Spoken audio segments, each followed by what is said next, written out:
E aí, pessoal, vamos para a nossa 30ª aula da NBR 6122 de 2019. Estamos caminhando, pessoal. Vamos que vamos.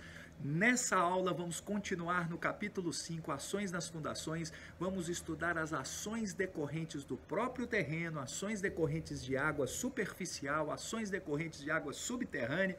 Vamos aprender cada dia mais quem tem que informar para nós os carregamentos, da onde a gente busca esses carregamentos, quais são os carregamentos que são responsabilidade do engenheiro de fundações e contenções. Vem comigo para mais essa aula. Bom, pessoal, vamos para a nossa 30ª aula, aula de número 30 da NBR 6122 de 2019. Meu nome é Christian Porcino, engenheiro civil, tenho estado com vocês aí a diversas aulas, trabalhando o tema NBR 6122, caminhando ponto a ponto, capítulo a capítulo, aprendendo junto, caminhando, entendendo o que a norma NBR 6122 quer falar com a gente, buscando aprimorar os conhecimentos, entender porque cada item está ali na norma, cada alerta, para na hora que a gente for projetar, na hora que a gente for executar, quando a gente for fiscalizar, a gente vai saber claramente como usar esses conselhos, essas recomendações da NBR 6122. Sabendo que projeto de investigação de solo não é custo, é investimento, eu preciso entender a investigação como dado de entrada para mim, para o meu projeto, e depois entender que o meu projeto precisa ser consistente com o solo e consistente com as ações aplicadas nas fundações. E é por isso que nós vamos para a parte 2 hoje do capítulo 5 da NBR 6122, nós vamos falar de ações nas fundações, né? Na aula passada, nós falamos das ações provenientes da superestrutura, nós alertamos para a necessidade dessa interação com o projetista da estrutura, com o projetista da superestrutura, a gente entender qual é a informação que ele está nos passando com aquele mapa de cargas, o que tem naquele mapa de cargas, qual é a informação sobre coeficientes de combinação, coeficientes de ponderação, o que ele está me fornecendo ali, e eu preciso estar individualizando esse conjunto de informações junto com esse projetista para saber o que é estado limite último, o que é estado limite de serviço, pedir paciência, peço tranquilidade a vocês para a gente não atropelar as coisas e a gente com um pouco menos de ansiedade,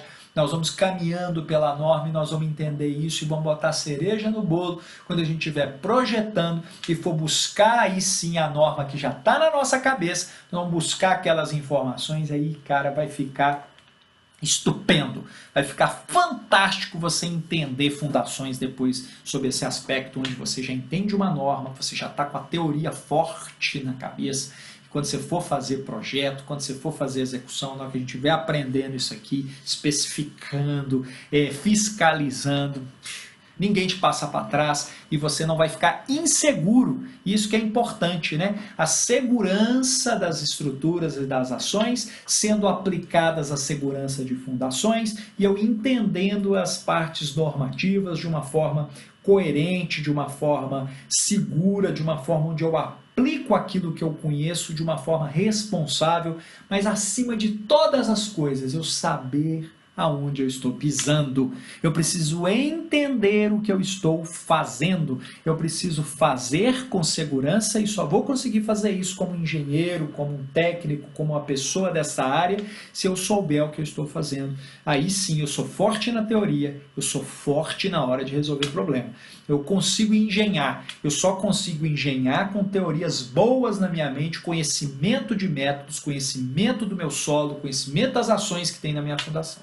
E hoje nós vamos começar aí, então pelo item 5.2 da norma, ações decorrentes do terreno.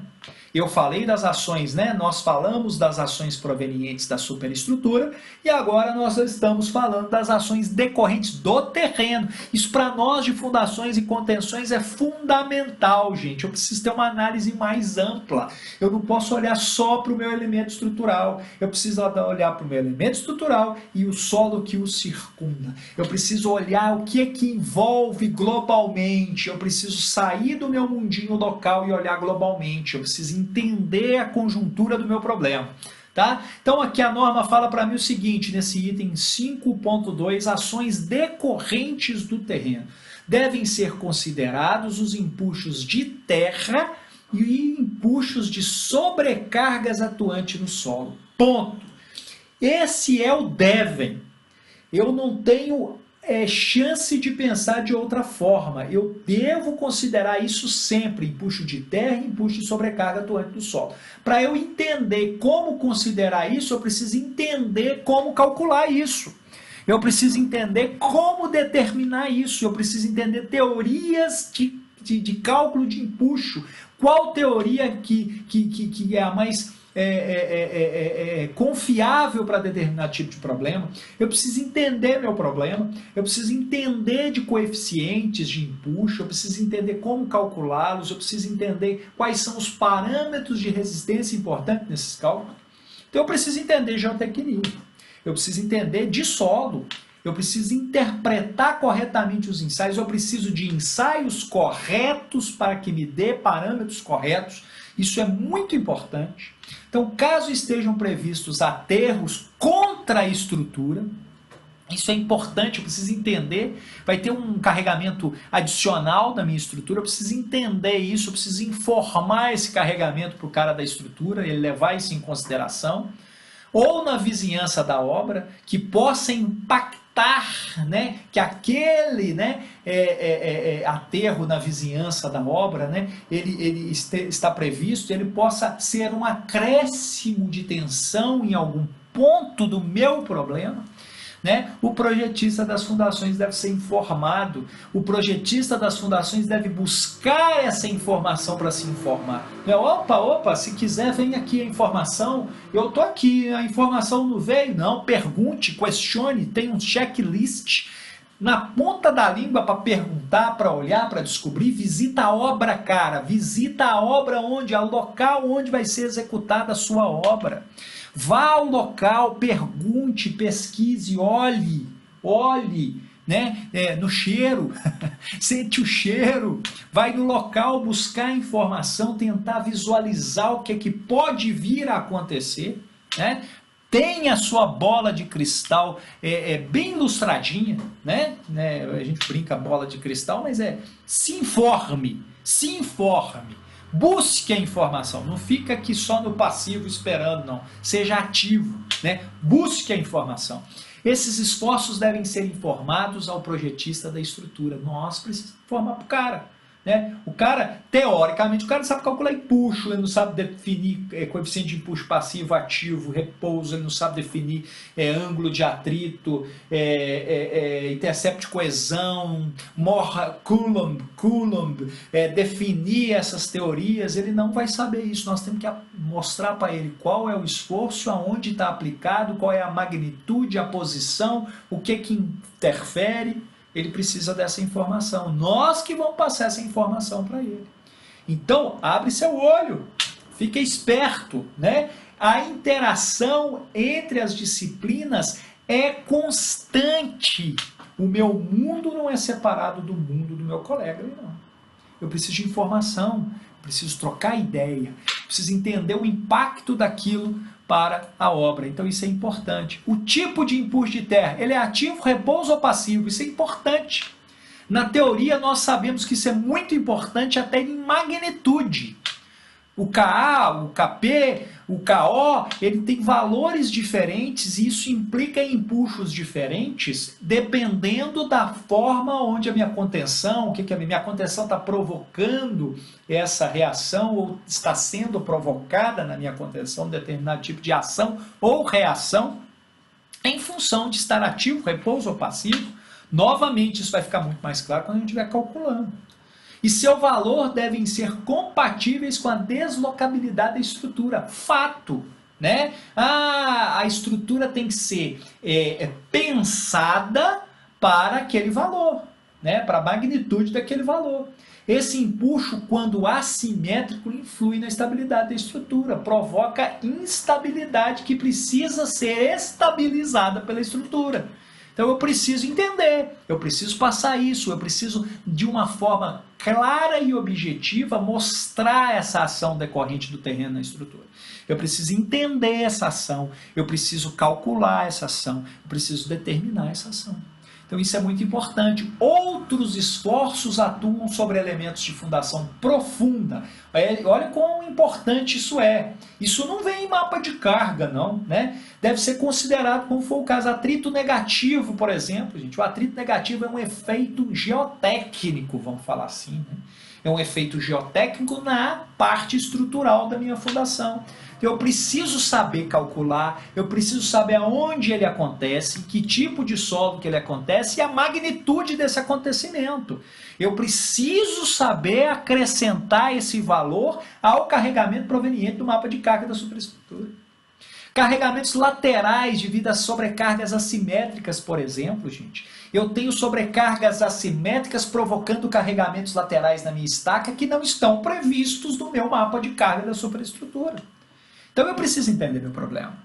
Eu não posso ficar limitado a enfiar os pauzinhos dentro da terra, botar um bloco de coroamento e achar que eu resolvi meu problema porque eu tenho uma carga F, H e um momento aplicado na cabeça desse bloco. Preciso entender meu problema e o que tem de adicional. Aqui nós estamos dando alguns exemplos, né?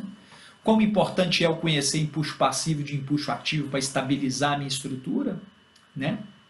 Isso é importante quando a gente estiver calculando contenções, quando a gente estiver calculando alguma fundação, né? Que é uma fundação que pode ser a contenção, fundação e um apoio de um pilar da superestrutura. Então eu preciso ter isso em mente.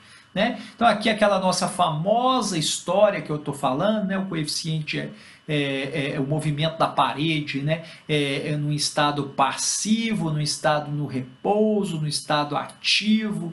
Esse coeficiente ativo ele tem um valor, o passivo tem outro. Então tudo isso influencia nos nossos resultados, né? Então o tipo de empuxo de terra, né? O seu valor deve ser compatíveis, repetindo, né, com a deslocabilidade da estrutura, né? Esse empuxo, quando assimétrico, vai influenciar, né? Então eu preciso conhecer, né? Eu preciso determinar, eu preciso conhecer para eu determinar a estabilidade da minha estrutura. Eu preciso então conhecer se há carregamentos adicionais devido ao nosso meio geotécnico, carregamentos adicionais provindos de geotecnia, provindo da mecânica dos solos, provindo de carregamento do próprio solo, do próprio terreno. Ele é muito importante para nós, né? Devem ser considerados os empuxos de água, está lá na NBR, tanto superficial quanto subterrâneo. Eu preciso entender qual é o impacto subterrâneo, as redes de fluxo dentro do solo, né? Não é só aquelas redes de fluxo que a gente estuda lá em mecânica dos solos, não. Qual é o impacto disso, né? Qual é o impacto disso, né? Eu preciso entender, né? Aqui eu coloquei aqui a foto de uma ponte estaiada, né? Mas eu tenho que entender, por exemplo, né, que o barquinho aqui do papai passeando aqui, né, quando o papai estava passeando aqui debaixo dessa ponte aqui, né, esse barco pode bater nesse pilar aqui, gente, provocar um carregamento aqui não previsto que deve ser previsto. Isso pode acontecer, né? Eu vou prever isso, eu vou assumir esse risco, qual a probabilidade de falha, né? Nós temos que falar de probabilidade de falha em algum momento daqui a pouco, né? Qual é a probabilidade de ruína, né, das coisas, né? Eu vou admitir, vou permitir determinada probabilidade de ruína, tudo isso vai envolver essa história, né? Mas você concorda comigo que esse carregamento de empuxo de água aqui, ele existe e ele deve ser considerado no cálculo da fundação, né? Porque isso pode também acontecer, tá vendo aqui, ó, mostrando para vocês algumas fotos interessantes, né? Que essas ações decorrentes da água superficial, item 5.3, né? A gente já entrou no item 5.3, que são ações decorrentes da água superficial e subterrânea, né? Então isso deve ser considerado, e aqui não é ação decorrente de água superficial e subterrânea, mas é uma ação proveniente disso que pode acontecer, né? Você pode derrubar uma ponte com uma batida dessa e vai derrubar mesmo, né? Porque pode estar preparada para isso não, né? Não está preparado. Estou falando assim, deve ser considerado, mas, por exemplo, a gente costuma considerar, dependendo da estrutura que a gente está calculando, um grande canal, por exemplo, às vezes a gente leva em consideração um toco de madeira que vem a montante, né, e bate na estrutura. Às vezes a gente considera uma ação proveniente disso, uma segurança disso. Mas considerar um barco desse batendo na ponte é impossível, né? Você vai fazer uma estrutura enorme, então a probabilidade de falha existe. ela pode acontecer e a gente tem que ficar esperto para isso, né? Aqui, no caso de fluxos de água, deve ser considerada a possibilidade de erosão, né? Na aula passada a gente comentou sobre isso, eu posso descalçar minha fundação, tá vendo essa torre aqui? A erosão pode vir, esse pé aqui, né? Esse pé dessa torre pode ter a fundação totalmente descalçada, né? Ela está no ar, trabalhando via wireless, né? Transmissão de carga via wireless, né? Então isso aqui eu preciso tomar cuidado, a erosão pode provocar isso, eu tenho que analisar que fluxo de água pode provocar erosão e pode descalçar a minha fundação, eu posso ter problema com isso, né? Já vi postes, né, tombando, né, lá no Instagram, a gente até comentou isso lá no LinkedIn, temos comentado alguns exemplos de problemas de reforços necessários por causa disso, né? Essa erosão, né, o que eu tinha, né, na aula passada a gente já alertou para isso, mas vou repetir, né, aqui nesse canto aqui, ó, por exemplo, você tinha o terreno natural aqui e com o tempo, né, a água foi erodindo e essa fundação fica descalçada, né? A fundação vai ficando descalçada pela erosão e ela passa a não trabalhar tal como foi projetada para ser e construída para ser. Eu começo a ter problemas, então eu tenho que proteger o terreno da erosão, né? Eu tenho que proteger as minhas fundações de uma possível erosão, que isso é manutenção também, gente. Isso vai para o lado de manutenção, que é cultural, que nós vamos conversar em outros momentos, né? A gente, no Brasil, às vezes, né, o que dá a entender é que a gente constrói para a vida eterna, né? A gente constrói para a vida eterna. Acho que vai durar até o mundo acabar, até Jesus voltar, né? E nós temos que tomar cuidados de prevenção, manutenção, cuidados fundamentais, né, que devem ser tomados claramente para a gente não ter maiores problemas. O efeito favorável da subpressão, a gente vai falar disso no alívio das cargas nas fundações, não pode ser considerado. Então, quando eu tenho a subpressão sendo favorável, dependendo do que eu estou calculando, né, dependendo do que eu estou trabalhando, né, a subpressão, né, vai estar contrária ao problemático e vai estar favorecendo. Eu não vou poder considerar. Então, não pode, não é não deve, não pode ser considerado. Exceto quando o projetista provar por A mais B que a variabilidade foi considerada. Então, assim, você tem uma abertura no exceto aqui, mas você tem que provar, né? Você tem que ter culhão, você tem que ter conhecimento para conseguir provar isso e responder sobre isso.